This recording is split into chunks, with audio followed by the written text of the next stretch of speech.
This episode of Unpacked is brought to you by the Complex Canine Community, a supportive space for owners of complex and complicated dogs. This is a truly one-of-a-kind space in the dog world. Jess Adam, licensed therapist and coach with a passion for helping the human side of the leash, helps guardians and trainers work through the very real emotions of working with big feeling dogs, drawing from proven clinical psychotherapy techniques. In this community, you'll have access to discussion threads, a resource library, professionally led monthly support calls, and opportunities for community connection. You can use code unpackedpod, that's UNPACKED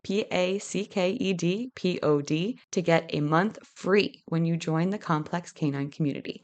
Go to complexcanine.community or click the link in the show notes and use code unpackedpod for a free month.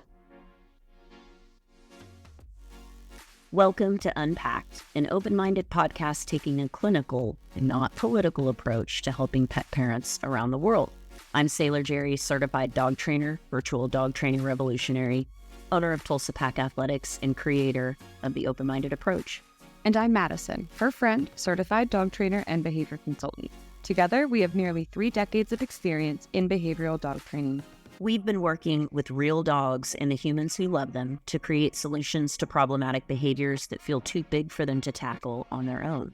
In this episode, we are giving you a peek into our worlds and minds, following through on our promise to add transparency to this industry. This is your chance to listen in as we fully unpack a case plan with one of our incredible guests. You will hear a breakdown of specific suggestions and protocols that are given at the start of a training program.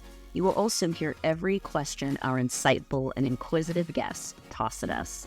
If you're looking for a glimpse behind the scenes of detailed training plan conversations, settle in with us and unpack. Well, hello, Isabel. We're so excited to be meeting with you today and be going over your plan. One of the first things that we like to do before we kind of go section by section through it is to kick it over to you, see if you have any questions, because I think a lot of times you can read through a plan like that and be like, ooh, I need to clarify some things. So talk to us about what you were kind of left with after reading it. I got most of it, but my main questions were knowing that, I'm expecting this week. I think I was kind of wondering how to introduce Taz and the baby in a way, not introduce them, but more so like how will I respond when I walk in through the door with the baby? Something completely new to him. So I'm kind of what a fantastic and specific question about like the moment that you're coming home with the baby. So let's not answer that right now, but let's make sure when we get to the part where we're going to talk through all the baby doggy introduction interaction stuff that we can highlight that specific moment and things that we can do to really set that up for success. But high level answer is that the baby and Taz are not going to be interacting for quite a long time. It's going to be all observation with lots of safety and management. Jerri, you have anything to add? I know we're just quickly touching on this, but anything to add to that? I concur. Cool. So as a mom of so many children, I concur. Isabel, you have some pretty big things going on right now. So you're due in less than a week, and you moved 4 days. Due in 4 days.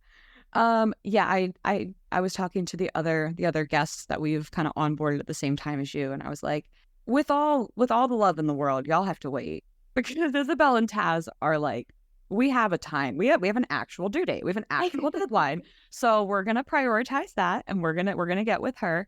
And you moved 2-3 weeks ago now? Yeah, I would say it's about the 2.5 week mark that we've been here. Yeah. So it's just been a lot all at once. It's a little overwhelming. So I know that's a little. It's a lot. You have a lot going on. Your whole world has changed, and so is Taz's. And the change is not over. So it's important to, even in the little bit of time that we have left, try and do what we can to set Taz and you up for success with this new life.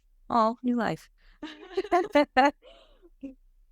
Okay, so Jerri, I know there was something when we were looking through the medical intake information. There was something that you wanted to talk about related to the persistent, I think it was like a persistent UTI, right? Yeah, I want to pull this up so that I have it in front of me. Isabel, why don't you tell us It was about Haz's it was in UTIs? house training. I was like, wait. There Oh was yeah. something really specific. Go ahead, Isabel. I'm sorry. About it actually stopped when we moved here. But before then, for the past 6-7 months, I would say, he started getting frequent UTIs, Here it is. Yeah. and they would happen monthly, to the point where Huh. like we would wake up and there would be like little spots on the bed where he was, kind of like leaking the like blood, I would say. But it wasn't bloody, it was more pinkish, but it was still alarming. Blood tinged. Yeah. Okay. And And then so, what happened? well, when I first saw that, I freaked out. I was like, oh God, like I need to do something. So I called the vet and they were like, oh, well, you can give him these cranberry chews from Tractor Supply for a day. And if it doesn't stop it, then come back and take him to the vet. So we did that. And sure enough, the next day, he was fine. There was no issues. Everything was fine. So for the next 30 days, we gave him 2 of those a day and it stopped it. And then so I followed up for 2 months with that and he had no problems at all. I was taking him out very frequently, giving him way more water. And then it wasn't until he was off of those for a week. And after that week, then they started to come back. The same thing. We woke up with that same stuff on the bed and we're like, oh God. So I ran to the store again and I got him those. And I've also been giving him What is it that you're giving him? Tell apple me cider exactly. vinegar. Say it again. I'm sorry. Apple cider vinegar. We've been giving him 2 tablespoons a day. And so far he hasn't had any UTIs at all. But I think I can. How are you is he just drinking it? Yeah, we put it in his kibble and then we rehydrate it with water. Okay. And who told you to do that? Where did you get that? I was actually I called a local vet and they were like, oh, well, sometimes the enzymes in the apple cider vinegar will help them flush out any bacteria in their system. So I was like, okay, tried it. And so far he hasn't had any problems. So I'm not sure. Okay. I think it's working because he hasn't been on the chews. It's just been apple cider vinegar. So after hearing you say all of that, regardless of the way that you were treating it, like if we took all the treatment out of it's a recurring infection. So it may appear as though he's getting symptom relief from it. But if there's really not a reason that a dog should be having recurring urinary tract infections, save that this particular dog has a problem with crystals, or which there are different kinds, or the dog has some, let's say a dog that has really long hair by its vulva and it's not getting cleaned, and then that bacteria is sitting there, and then they get recurring UTIs from that. What I would say about that, again, not a veterinarian, just longtime vet tech that has looked at more urine under a microscope than I really realized until this moment just now. I was like, wow. So I mean, every day you're looking at it's just a big part of your job as a vet tech is to read your analysis. Yeah. And so when I think about the medical history that I've taken from people, the urinalysis that I've looked at, the things I've learned from veterinarians, and then of course the classes that I've taken. First of all, I think the supplement that you were giving is geared towards urinary health in general, so it could give some benefits, but generally that's geared towards, I would say, more kidney health, and it's something that you do as a maintenance to maintain urinary health. So it's great. If there's nothing wrong with giving that if you were suggested to do that, especially if your dog has chronic UTIs. But the issue, what you're leaving out there, which you potentially could be leaving out, is that there's a bacterial overgrowth that's really just being kind of suppressed to the point of not being symptomatic anymore, and then going up again and being symptomatic, and then going, because it certainly wouldn't be normal for a dog to just keep having recurring UTIs. Dogs will absolutely have one-offs in their life. That can happen. Sometimes this isn't scientific, but territorial changes, or territory changes. It's something that they say happens in all animal bodies, even ours too. Those can trigger UTIs. Anecdotal, take up what it's worth.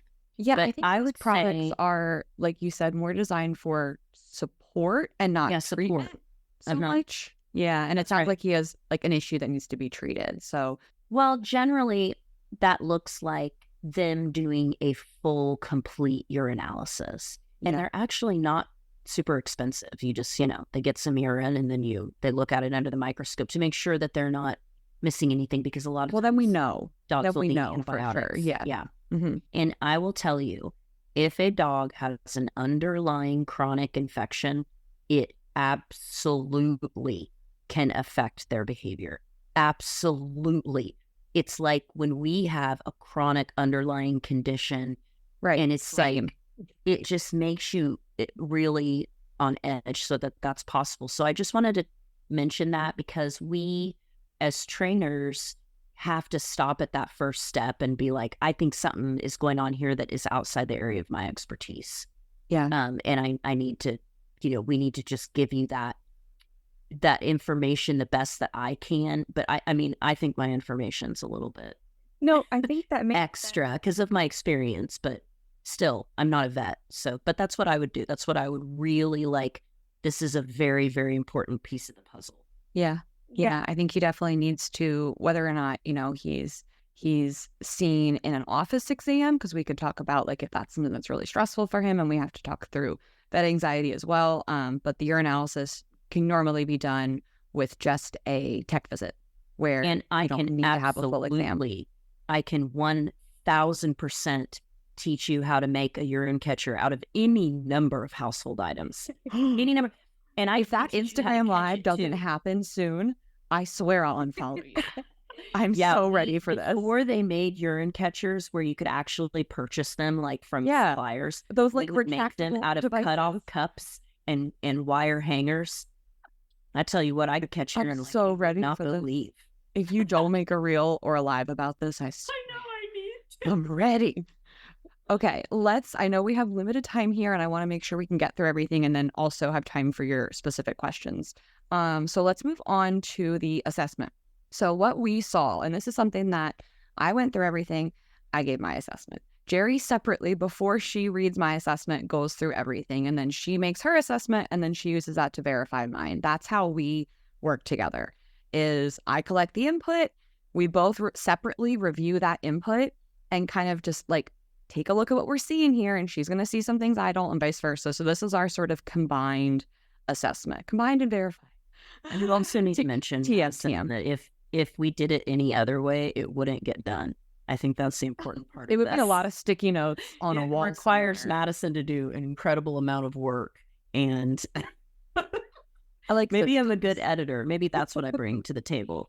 So we saw a dog with a very high level of excitement and needs more arousal management, but you have a pro at that here who, we're just going to, right off the bat, we're going to be able to give you access to Jerri's course, which is going to give you at least something to get started with that.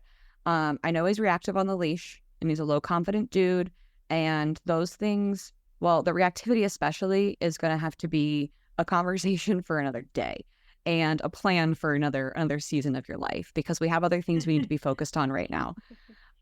Because Taz is displaying aggressive behavior around the food items that are dropped on the floor, and against the cats, or towards the cats, I should say. And he has a long list of sounds that produce a pretty substantial fear response. And following the recent move, he's also showing some separation anxiety, howling and escape attempts and things like that. But our number one priority is to, in the assessment we wrote, it's for Taz to be prepared for the new baby, but really it's to help you be prepared to manage Taz and the new baby. Like, that's what it is. It's really about you feeling confident in just a couple of days here, going into that feeling like everyone can be safe. That's the number one goal. Number one priority is safety right now.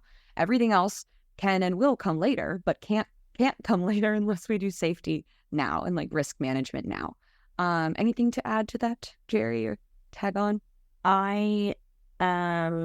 I'm just thinking about the conversation I had with you, Mattison.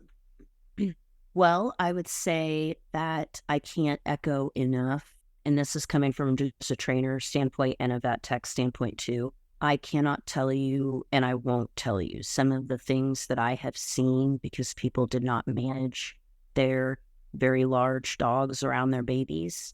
And I had one friend in particular who, this is not the story, Mattison. I had a friend who, her boundaries were different than mine, and with her children, with her dogs. she allowed her son to climb, and still does to this day. I'm sure she has more kids now, but allowed her son to climb all over her dogs. And it disturbed, and they were labs and they were pretty affable, so it just disturbed me because I've never had that kind of a dog. I've always had the kind of dog that you and I have. And I just couldn't even go over to her house, and I never ever let her children around Enzo, because I just have seen some really bad things happen. And I can't tell you that I've ever seen a person blamed. It's always the dog.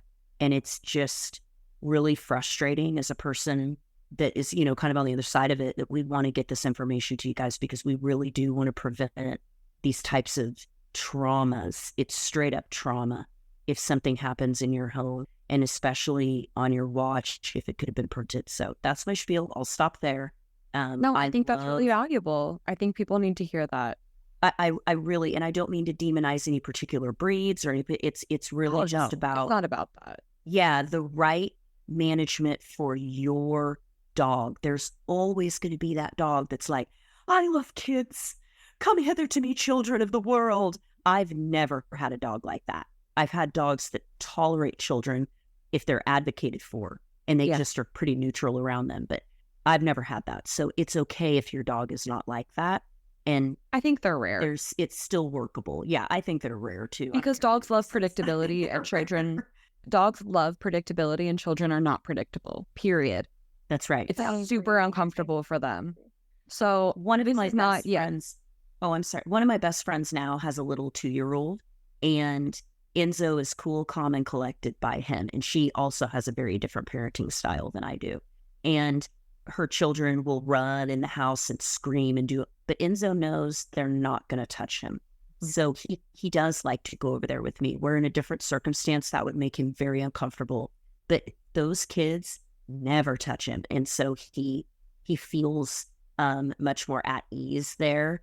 And that's an appropriate management system for me. So I can include him. But other people's kids, I don't know them like that.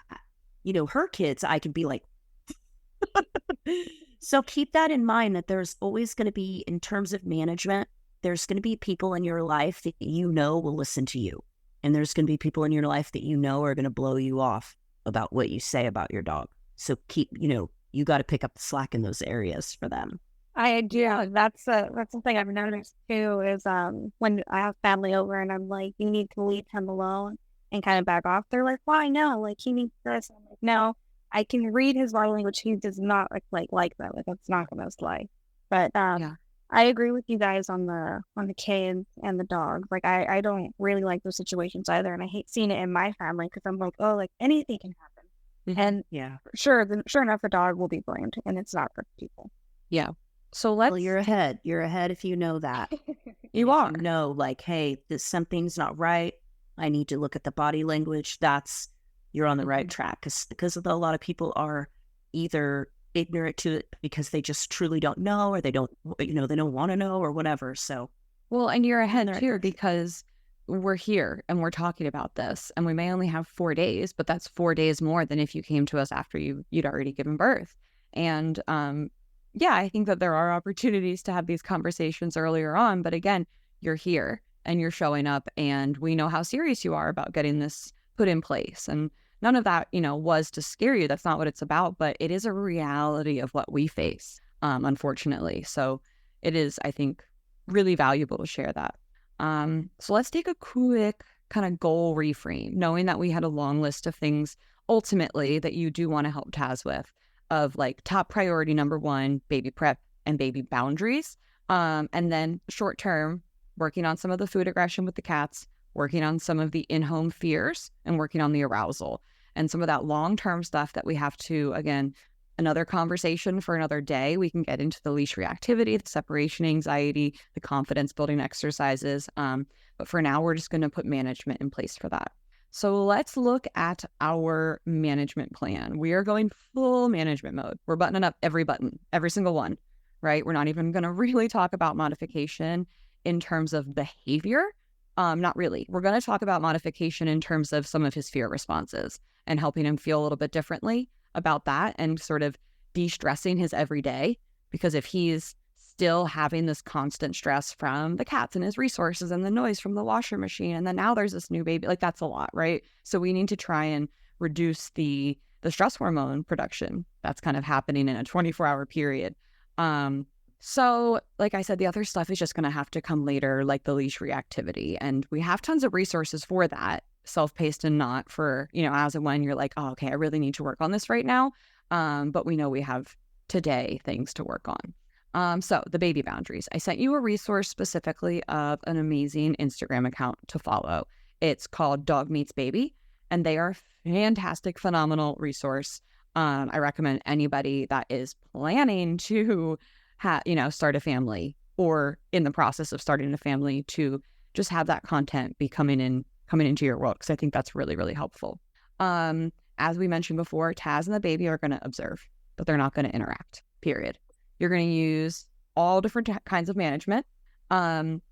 Always one piece of management for sure. And in some instances, you might want two, and we could talk about that.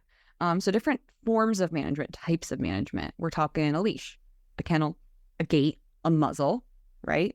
I think a muzzle is a great tool. Not that we want to use it as an excuse to put our dog in like really risky situations. I don't think that that's ever a good idea, or ever called for, or ever fair.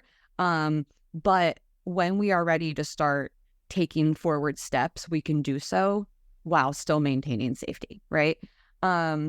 Anything to add with that, Jerri, in specifically around like the food so where should, Taz be when the baby's eating, when the cats are eating, vice versa?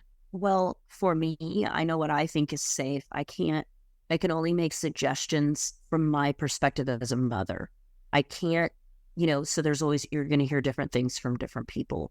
When my kids were really little babies, infants like that, it's not as big of an issue because you're not feeding them. I mean, it's mostly you're either nursing or if you're doing bottle, whatever. So in the beginning, there will be a tendency to want to think that that doesn't count or that doesn't matter or whatever, but it does build in a habit of you letting him around when there is something going on where the baby's taking food in.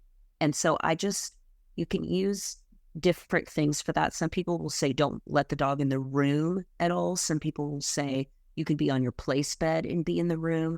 I think that it's different for every dog, but I certainly, as children get older, if they are eating, they will be doing the scatters accidentally, and they have it on their hands, and dogs who are at their level, at their eye level, Jackpot. No, they're not supposed to lick things off of their fingers. And then the kids and it's all very innocent in theory, because I think people want to believe that their dogs somewhere in there are rationalizing that they need to deny instincts because their relationship with their dog parent is so wonderful.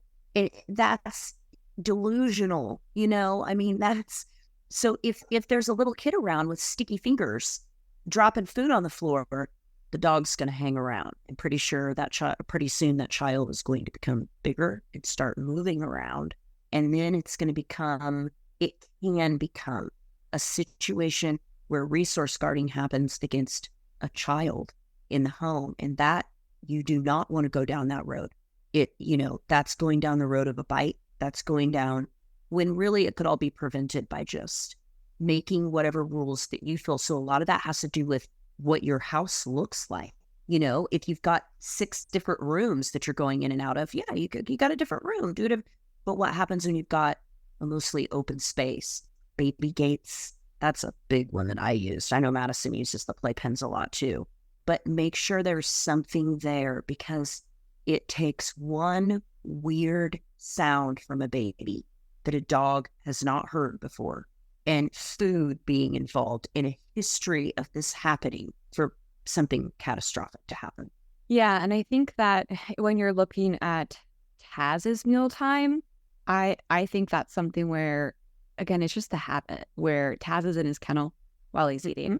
because again, it's just built-in management. And that way, as your baby, starts to be a little bit more mobile, you don't have to have that concern of, well, is he going to crawl over towards the feeding station? Well, I don't have to worry about it because it's a kennel and everybody's safe. And I would even, I'm sorry, I want to add what you said about the kennel. What I would say for when babies are crawling and toddling, I really honestly don't even like just the kennel, because if your dog is eating in the kennel and there's not some really specific management rules around, we do not touch the kennel to your child, they go up to it. And that can create anxiety and a need to guard, in a dog. So there's nothing wrong with making sure that you've got a door closed in between the two when he's eating, or whatever that scenario looks like for you. Or maybe there is a baby gate to that room where his kennel is.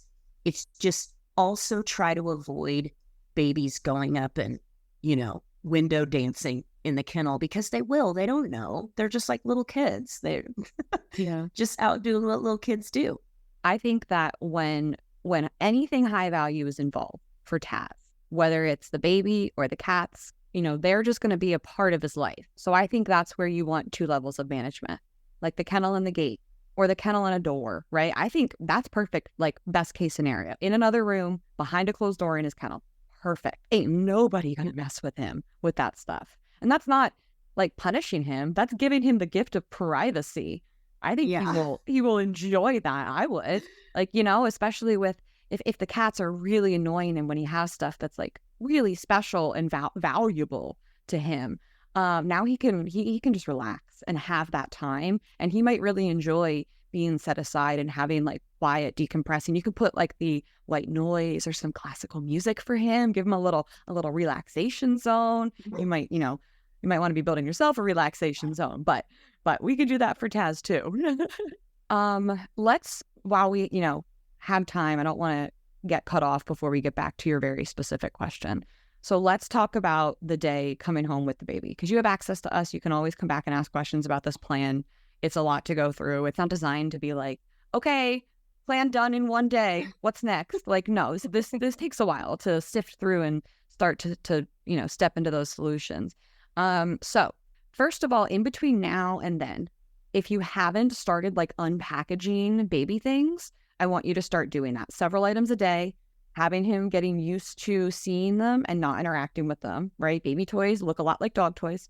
I want you to start using any products that you're going to use after you give birth now. So you starts getting used to the smell of them now, because that can be really weird of like, oh my God, everything has changed, It's right? so overwhelming. I think that's the most overwhelming thing to dogs is the smells. Like, I love the smell of babies. But it's like, we're hardwired as human beings, especially women, to love that. And it does something to us. That non-dogs. But it's potent. It's potent. And they smell it. Like, they know when a baby walks in, and you can almost see it if they've never encountered it, because there's this like pupil dilated, like, what is that moment? It's gonna touch me. Yeah. Right. So don't just like, okay, we got off the call, I'm gonna go unpackage everything. Couple items at a time, start to introduce it. Think about too, what schedule shifts are gonna happen in your life in just a few days. And this is advice for you too. I don't have any kids, but start making those schedule shifts now. You're doing your body a favor, starting to get onto this new clock. Yes, I'd like to interject here. Thank you. Please. Say, whatever schedule that you're making, you can crumble it up and you can throw it into the trash can. That's probably true. And then light it on fire. Your plan B and C also, right? Also gonna burn. Yeah. You're not going to know, but I know what Mattison means. So things like, that if now or you're sleeping until whatever, that's not going to happen anymore. You're not going to have that time. So if you can't sleep and you still have to get up at the same time, and you know that you can't, and you're whatever, all these things, like maybe just bump stuff an hour earlier, maybe just start some wild difference that that's going to happen. No matter what you do, it's going to be really hard to plan for it. I think it's really more about your support system. So is the support system there to help you when the literal baby potentially hits the fan? Who's there to help you? Who's there to help you in community? I actually have a lot of people. I have my fiance, my mom, my brother, my sister, my aunt, my grandma. So I have Oh, that warms my heart. Okay, perfect. So I actually want you to get at least one extra set of hands at your apartment the day you're coming home with the baby. And I want you to practice that in the next couple of days. Have that person come over and be like, I want you on Taz duty. Show them how to do some place work, some stationing, giving Taz some snackies over away from the baby. I don't want Taz having food being near the baby, but I do want it to be a positive thing. And I want it to be associated with positive things and things that he likes. And I think keep it really, really short. So build whatever nice decompression zone is going to be his and practice that over the next few days. And then after he's had about 10 minutes in the new baby environment, put him up, right? Put him in his nice little quiet zone with something awesome in his kennel behind that closed door with that classical music, because that was probably enough for him, right? Mm-hmm. And do little bursts and try and keep it really, really calm. Put gates up in between them. Use those levels of management, have him across the room on place on leash. Embark on the muzzle conditioning, right? Like we have options here, but I think it's important that there's always 1 to 2 levels of management involved, and day of, keep it really, really short. Don't expect him to just, okay, now I'm around the baby 24 hours a day. I think give him little bursts of relaxing on his own. And I know we're getting short on time here. So any last questions from you, Isabel? I would say for when he is feeding with, like, I know with the cats and stuff like that, I did try closing the door and it worked really well. He was like a lot more at ease. But I noticed before I closed the door, when I went to give him his food, he kind of got, his body language changed. He was very stressed. I seemed stressed. His eyes were like really wide. Then his ears went back, almost like he was in trouble, but I hadn't said a word to her. Is there... I think he's probably used to having to protect his food from the cats and then thinking he's done something wrong or being yelled at for that maybe. And so there's just like a lot, I think, of not great emotions around the eating process. And as we give him this space and build that trust back up, I think you're going to see less of that, because we are stopping the situation that was happening before, where the cat sort of had access to him while he was eating.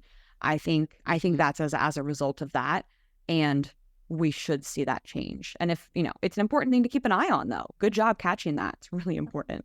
Yeah, I just wanted to know if it was okay for him to be separated and like close the gate of the cage and then still close the door, like if that was gonna cause any more issues, or if it was just gonna, like, if it's okay for him, because I know we were doing scattered feeding.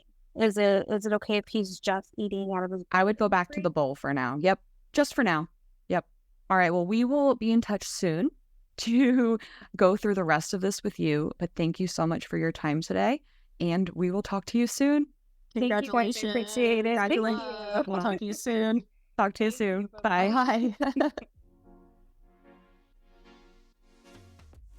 unPACKed was created by Jerri Sheriff and Mattison Simpson, edited and produced by Josh Wasta under the supervision of Straight Up Dog Talk LLC and Emily Breslin. If you are enjoying this podcast, follow or subscribe to be sure you don't miss an episode, and leave us a review on your favorite podcast platform. Looking for more honest and relatable dog content? Check out our sister podcast, Straight Up Dog Talk. See you next time.